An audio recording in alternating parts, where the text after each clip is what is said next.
जय श्री राम दोस्तों, आज हम बात करेंगे हनुमान जी के बल की। हनुमान जी और ऐरावत के समान बल पौराणिक काल में स्वर्ग लोक में देवराज इंद्र का वाहन ऐरावत हाथी अपनी अद्भुत शक्ति के लिए प्रसिद्ध था। कहा जाता है ऐरावत जब चलता तो पृथ्वी कांप उठती और पर्वत हिलने लगते।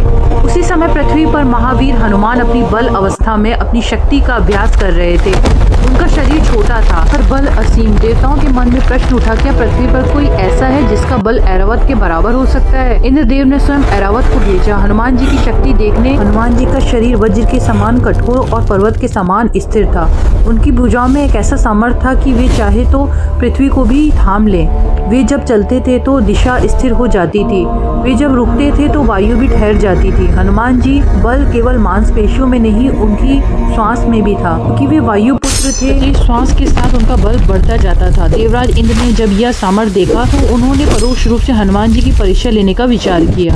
पर यह परीक्षा युद्ध की नहीं थी, बल्कि यह जानने की थी कि वह अहंकार से उत्पन्न है या धर्म के संयम से। हनुमान जी शांत रहे, न उन्होंने अपने बल का प्रदर्शन किया, न किसी को चुनौती दी। जब आवश्यकता पड़ी तो उन्होंने अपना शरीर पर्वत से भी विशाल कर लिया, और जब सेवा की घड़ी आई तो सूक्ष्म से सूक्ष्म बन गए। समुद्र उनके लिए बाधा नहीं था, पर्वत उनके लिए भार नहीं थे, और युद्ध के लिए कर्तव्य मात्र था।